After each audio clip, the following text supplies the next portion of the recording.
Hi friends, ಯಾರೆಲ್ಲ coconut ಬರ್ಫಿನ ಈ ವಿಧಾನದಲ್ಲಿ ಇನ್ನೂ ಟ್ರೈ ಮಾಡಿಲ್ಲ, ಖಂಡಿತ ಈ ವಿಧಾನದಲ್ಲಿ ಒಂದ್ಸಲ ಟ್ರೈ ಮಾಡಿ ಅಂತ ಹೇಳ್ತೀನಿ.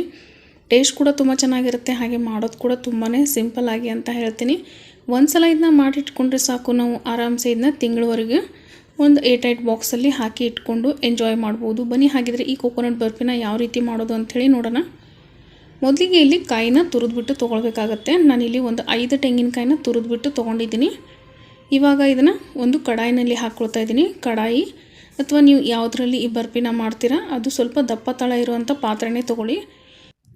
1 ಕಪ್ ಆಗುವಷ್ಟು ತೆಂಗಿನಕಾಯಿ ತುರಿ ತೊಗೊಂಡಿದ್ದೀನಲ್ವ, ಇದಕ್ಕೆ ನಾನು 3/4 ಕಪ್ ಆಗುವಷ್ಟು ಸಕ್ಕರೆನ ಸೇರಿಸ್ಕೊಳ್ತಾ ಇದ್ದೀನಿ. ನಿಮಗೆ ಸ್ವೀಟ್ಗೆ ಎಷ್ಟು ಬೇಕು ಅಂಥೇಳಿ ಸಕ್ಕರೆನ ಹೆಚ್ಚು ಕಡಿಮೆ ಕೂಡ ಮಾಡ್ಕೊಳ್ಬೋದು. ಇವಾಗ ಇಲ್ಲಿ ಒಂದು ಚಿಕ್ಕ ಬಟ್ಲಾಗುವಷ್ಟು ಹಾಲನ್ನ ತೊಗೊಂಡಿದ್ದೀನಿ. ಇಲ್ಲಿ ನೀವು ಹಸಿ ಹಾಲನ್ನು ಕೂಡ ಹಾಕ್ಕೊಳ್ಬೋದು, ಇಲ್ಲಾಂದರೆ ಕಾಯಿಸಿ ಆರಿಸಿರೋಂಥ ಹಾಲನ್ನು ಕೂಡ ಹಾಕ್ಕೊಳ್ಬೋದು. ಇವಾಗ ಗ್ಯಾಸ್ನ ಆನ್ ಮಾಡಿಬಿಟ್ಟು ಹೈ ಫ್ಲೇಮ್ನಲ್ಲಿ ಇದನ್ನು ಚೆನ್ನಾಗಿ ಮಿಕ್ಸ್ ಮಾಡ್ಕೊಳ್ಬೇಕು. ಇದನ್ನು ಒಣ ಕೊಬ್ಬರಿಯಿಂದ ಕೂಡ ಮಾಡ್ತಾರೆ, ಹಾಗೆ ಈ ಕಾಯಿಯಿಂದನೂ ಮಾಡ್ತಾರೆ. ಎರಡೂ ಕೂಡ ಮಾಡ್ಕೊಳ್ಬೋದು, ತುಂಬಾ ಟೇಸ್ಟಿಯಾಗಿ ಬರುತ್ತೆ.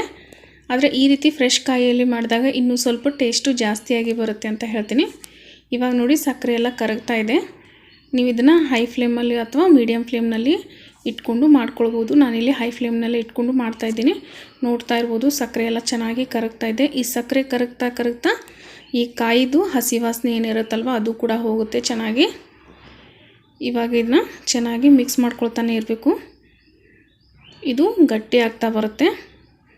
ಈಗೇನು ನಿಮಗೆ ನೋಡಲಿಕ್ಕೆ ತೆಳುವಾಗಿ ಕಾಣ್ತಾ ಇದೆ, ಇದು ಬೇಯ್ತಾ ಗಟ್ಟಿಯಾಗಿ ಬರುತ್ತೆ. ಯಾರೆಲ್ಲ ಚಾನಲ್ನ ಹೊಸದಾಗಿ ನೋಡ್ತಾ ಇದ್ದೀರಾ ದಯವಿಟ್ಟು ಚಾನಲ್ನ ಸಬ್ಸ್ಕ್ರೈಬ್ ಮಾಡ್ಕೊಂಡು ನೋಡಿ. ವಿಡಿಯೋ ಇಷ್ಟ ಆದರೆ ಒಂದು ಲೈಕ್ ಕೊಟ್ಟು ಹೆಚ್ಚಿನ ಸಪೋರ್ಟ್ ಮಾಡಿ ಅಂತ ಕೇಳ್ತೀನಿ. ಹಾಗೆ ನಿಮ್ಮ ಫ್ಯಾಮಿಲಿ ಫ್ರೆಂಡ್ಸ್ ಜೊತೆ ಕೂಡ ಈ ವಿಡಿಯೋವನ್ನು ಶೇರ್ ಮಾಡ್ಕೊಳ್ಳಿ. ಈ ಮುಖಾಂತರ ನಮ್ಮ ಚಾನಲ್ಗೆ ಇನ್ನೂ ಹೆಚ್ಚಿನ ಸಪೋರ್ಟ್ ಮಾಡ್ತೀರಾ ಅಂತ ಕೇಳ್ಕೊತೀನಿ. ಇವಾಗ ಸ್ವಲ್ಪ ನಾನು ಏಲಕ್ಕಿ ಪುಡಿನ ಸೇರಿಸ್ಕೊಂಡಿದ್ದೀನಿ.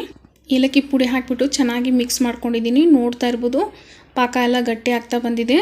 ಇದಕ್ಕಿಂತ ಜಾಸ್ತಿ ಗಟ್ಟಿ ಮಾಡಿದರೆ ಬರ್ಫಿ ತಣ್ಣಗಾದ್ಮೇಲೆ ಕಟ್ ಮಾಡಲಿಕ್ಕೆ ಬರಲ್ಲ, ಅಂದರೆ ಪುಡಿ ಆಗುತ್ತೆ. ಹಾಗೆ ತೀರಾ ಇದು ಇನ್ನೂ ನೀರಾಗಿದ್ದರೆ ಬರ್ಫಿ ಕಟ್ ಮಾಡಲಿಕ್ಕೆ ಬರಲ್ಲ, ಅಂದರೆ ಪೂರ್ತಿ ಸೆಟ್ ಆಗಲ್ಲ. ಇವಾಗ ನೋಡಿ ಇದು ಪರ್ಫೆಕ್ಟ್ ಆಗಿದೆ. ಇದಕ್ಕಿಂತ ಜಾಸ್ತಿ ಇದನ್ನು ನಾವು ಬೇಯಿಸ್ಕೊಳ್ಬಾರ್ದು. ಇವಾಗ ಇದನ್ನು ಫಟ್ ಅಂಥೇಳಿ ನಾವು ಒಂದು ಪ್ಲೇಟಿಗೆ ಹಾಕ್ಕೊಳ್ಬೇಕಾಗತ್ತೆ. ಪ್ಲೇಟು ಅಥವಾ ಒಂದು ಸ್ಟ್ರೇಗೆ ಹಾಕೋಕ್ಕಿಂತ ಮುಂಚೆ ತಟ್ಟೆಗೆ ಅಥವಾ ಒಂದು ಸ್ಟ್ರೇಗೆ ತುಪ್ಪ ಅಥವಾ ಎಣ್ಣೆನ ಹಚ್ಬಿಟ್ಟು ಈ ಬರ್ಫಿನ ಹಾಕ್ಕೊಳ್ಬೇಕಾಗತ್ತೆ. ಇದನ್ನು ಇವಾಗ ಫಟಾಫಟ್ ಅಂಥೇಳಿ ನಾವು ಸ್ಪ್ಯಾಚುಲಾದಿಂದ ಸೆಟ್ ಮಾಡ್ಕೊಳ್ಬೇಕಾಗತ್ತೆ, ಯಾಕಂದರೆ ಗಟ್ಟಿ ಆಗ್ತಾ ಬರುತ್ತೆ. ಇವಾಗ ನೋಡಿ ಈ ರೀತಿಯಾಗಿ ನಾನು ಎಲ್ಲನೂ ಸೆಟ್ ಮಾಡಿದ್ದೀನಿ. ಇದಕ್ಕೆ ನಾನು ಇಲ್ಲಿ ಈ ರೀತಿ ಮಾರ್ಕ್ ಮಾಡ್ಕೊಳ್ತಾ ಇದ್ದೀನಿ. ನಮಗೆ ಯಾವ ಸೈಜಲ್ಲಿ ಬೇಕು ಅಥವಾ ಯಾವ ಶೇಪಲ್ಲಿ ಬೇಕಂತೇಳಿ ನೋಡ್ಕೊಂಬಿಟ್ಟು ಬರ್ಫಿನ ಕಟ್ ಮಾಡ್ಕೊಳ್ಬೇಕಾಗತ್ತೆ.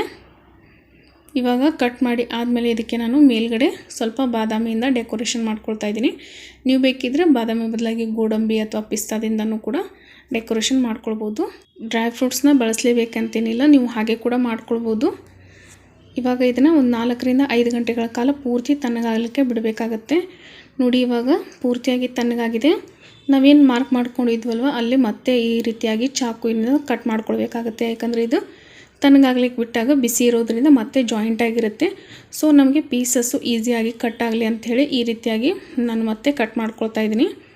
ನೋಡ್ತಾ ಇರ್ಬೋದು ಎಷ್ಟು ಸೂಪರಾಗಿ ಕೋಕೋನಟ್ ಬರ್ಫಿ ರೆಡಿಯಾಗಿದೆ. ಖಂಡಿತ ನೀವು ಕೂಡ ಈ ವಿಧಾನದಲ್ಲಿ ಕೋಕೋನಟ್ ಬರ್ಫಿನ ಮಾಡ್ಕೊಳ್ಳಿ ಅಂತ ಹೇಳ್ತೀನಿ. ಮನೇಲಿ ಯಾವುದಾದ್ರೂ ಪೂಜೆ ಇದ್ದಾಗ ಅಥವಾ ಅಮಾವಾಸ್ಯೆಗೆಲ್ಲ ಕಾಯಿ ಹೊಡೆದಾಗ ಜಾಸ್ತಿ ಕಾಯಿ ಉಳಿದಿರುತ್ತಲ್ವ, ಆವಾಗ ಈ ರೀತಿಯಾಗಿ ಸಿಂಪಲ್ಲಾಗಿ ಟೇಸ್ಟಿಯಾಗಿ ಕೋಕೋನಟ್ ಬರ್ಫಿನ ಮಾಡ್ಕೊಳ್ಳಿ ಅಂತ ಹೇಳ್ತೀನಿ. ಹಾಗೆ ಯಾರೆಲ್ಲ ಹೊಸದಾಗಿ ಚಾನಲ್ನ ನೋಡ್ತಾ ಇದ್ದೀರಾ ದಯವಿಟ್ಟು ಚಾನಲ್ನ ಸಬ್ಸ್ಕ್ರೈಬ್ ಮಾಡ್ಕೊಂಡು ನೋಡಿ. ವಿಡಿಯೋ ಇಷ್ಟ ಆದರೆ ಒಂದು ಲೈಕ್ ಕೊಟ್ಟು ಇನ್ನೂ ಹೆಚ್ಚಿನ ಸಪೋರ್ಟ್ ಮಾಡಿ ಅಂತ ಕೇಳ್ತೀನಿ. ಹಾಗೆ ಈ ಕೋಕೋನಟ್ ಬರ್ಫಿ ನಿಮಗೆ ಇಷ್ಟ ಆಗಿದೆ ಅಂತ ತಿಳ್ಕೊತೀನಿ. ಹಾಗೆ ಮತ್ತೆ ಸಿಗ್ತೀನಿ ಅಂತ ನೆಕ್ಸ್ಟ್ ವಿಡಿಯೋನಲ್ಲಿ. ಅಲ್ಲಿವರೆಗೂ ಎಲ್ಲರಿಗೂ thank you so much for watching.